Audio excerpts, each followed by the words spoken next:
Hi, my name is Lynette Campbell, and I'm going to be demonstrating how to measure the apical pulse. Alright, this is skill 21-4 in your book, and I'm just going to point out a couple of things.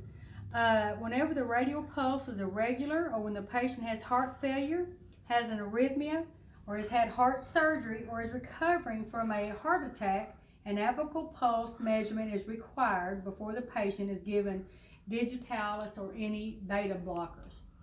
Okay, so we already have an issue, so that's very important that you do that.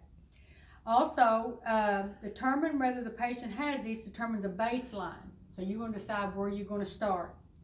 One of the first things you want to do is to get rid of any extra noise. If your patient has on the TV or they have family members talking, you can ask them to just be quiet just for a few minutes while you listen, because apical pulse sometimes is very hard to hear.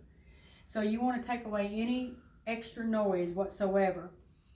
Also maybe the door to the room if the door is open. All right, you will expose the left side of the chest. Okay, this is his right, this is his left, so that's what I'm going to do. I didn't know I had him tied down. There he goes. Okay, expose the left side of the chest. There he is. All right.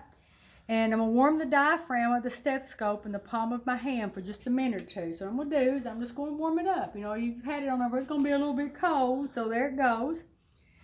And you're going to, the sounds are transmitted through this stethoscope, and if it's best placed on bare skin, it'd do better than if it was on top of the gown. Also, you're going to locate the apex of the heart by palpating for the 5th intercostal space on the mid-clavicular line. The apex of the healthy heart is located on the 5th intercostal space, mid-clavicular line. So you're basically going to go right down in here, and your 5th, he don't have ribs, so it's hard to show, but it's going to be about right in here. Okay, it's usually right under the left breast.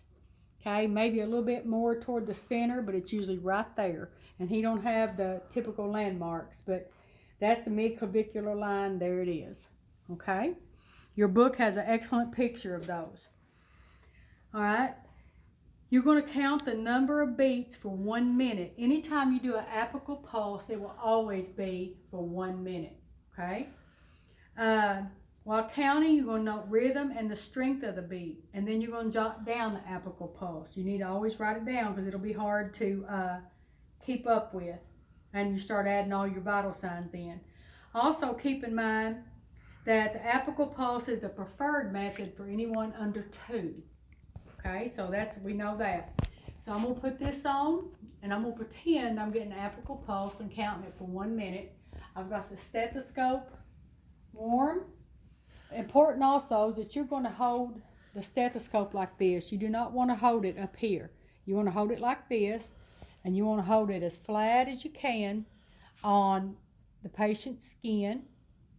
And then you're going to start counting. You're not going to count the first beat that you hear. You're going to start counting the second one. And then you're going to count again for a full minute.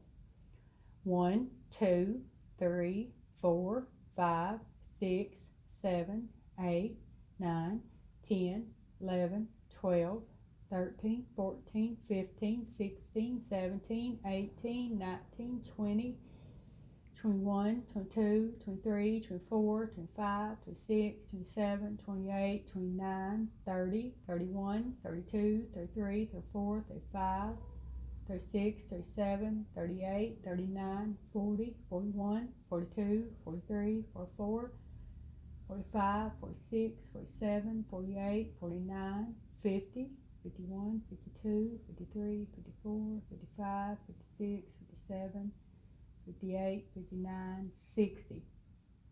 All right, I'm going to say I got 60 beats a minute. Now, obviously, I am counting out loud to go with my watch to represent the 30 seconds on the radial a while ago, and then the 60 seconds on this. You wouldn't be able to do that in real life because you're counting beats, the actual beats of the heart, and he obviously don't have any. So I was just counting the seconds out loud.